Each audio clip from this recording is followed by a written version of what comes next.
Alex. What I would invite people to do is I would invite people to investigate the history of the church's relationship to slavery, and particularly the scriptural injunctions towards the ownership of other human beings as private property, the bequeathing of them to your children as inheritable property, and the differential treatment of slaves who are Israelites and slaves who are not. That is mentioned a lot more than homosexuality. Okay, so number one, I'm going to go ahead and take it for granted and assume here that Alex, you are an atheist or you are agnostic, okay? So if you are an atheist or you are an agnostic, essentially you have no moral ground to stand on to stay consistent with your beliefs. If you're honest, you don't have moral ground to stand on. Slavery is actually not wrong. Slavery actually goes in line with your worldview. You don't know if it's right or wrong. It actually depends, and it's up to every other person to decide whether slavery is right for them or wrong for them. So right from the jump of this argument, your foundation is ripped from under your feet. Okay, notice that Alex says here, church history. However, on his screen, it pulls up Leviticus 25:44. It would be a wise idea to note that if you're talking about New Testament church history, it wouldn't be a wise idea to include Leviticus 25:44 because that is addressed to the Hebrew people and the laws that govern them. This verse is literally taken out of context. Okay, so let me put it back into context. Okay, so we're going to cover two ideas. Number one, we're going to talk about the authority of God, and then we're going to move into talking about the justice of God. Okay, so start with the authority of God. Number one, God, according to the biblical narrative, God is the creator of all mankind. God is the creator and the author of life. He has the authority invested within himself to give life, and then he can take it. That's his personal prerogative, and he can do so whenever he wants to, however he wants to, when he wants to, because he is God. Number two, we're going to talk about the justice of God.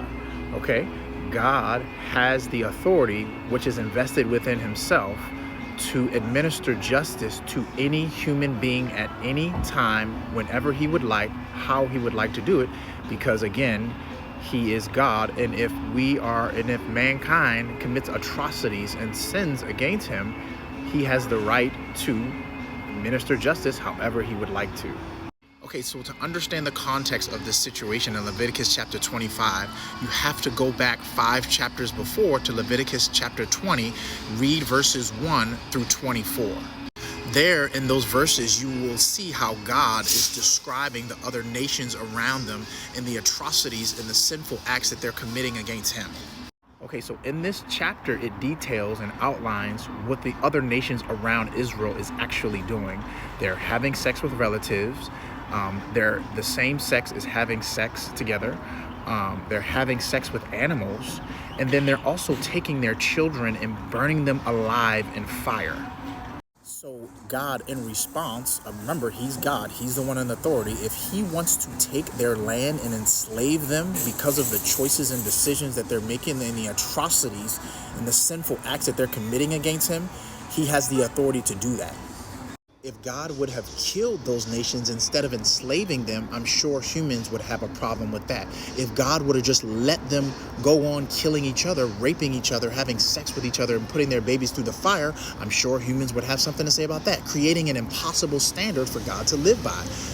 Which brings me to my next point. Who are we as humans to put a standard on God as to how he should administer justice when he wants to? That's why it's important as you read this passage that you would understand two ideas. Number one, the justice of God. Number two, the authority of God. And notice I didn't say you have to know what the authority of God is or you have to know what the justice of God is. You need an understanding of the justice of God and the understanding of the authority of God.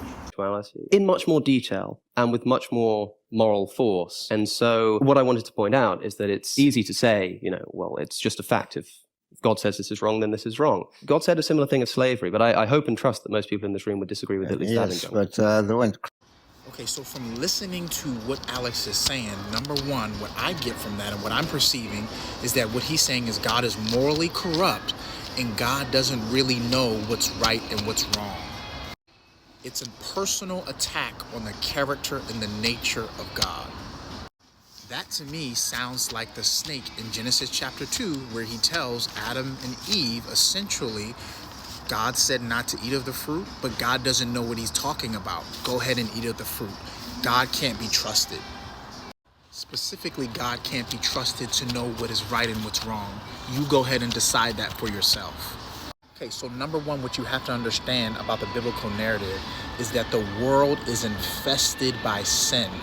There wouldn't be a need for God to administer justice against sin if sin didn't exist, or if mankind did not sin against God. There would be no need for God to administer justice. Which leads me to my next point. God has the authority, and it is within his prerogative to use nations to enslave other nations as a consequence of their sin. God can do what he wants to do. How about you try this? How about you go into Microsoft and you go try to tell Bill Gates how to run his company? See how that goes for you. Point number two, men having sex with other men is an atrocity and abomination against God. It absolutely disgusts him. Read Leviticus 20, chapter 13. And what Alex is trying to say is that slavery is more welcome with God than homosexuality. However, there's a certain term in Leviticus 20 verse 13 that God uses, and that term is used to express disgust. Okay? The Old Testament must be interpreted in the light of the teaching of Jesus. But of course, also in 1 Peter, we read, slaves, be obedient to your masters, not just the ones who are good. Yeah, But well, I also think the ones who are cruel. there's enough time of scripture. We find, I'm not sure that it is. Okay, so you brought up 1 Peter chapter 2, verse 18. Did you take the time to read one more verse after that, 1 Peter chapter 2, verse 19, and see what it says? Here, I'll put it on the screen for you.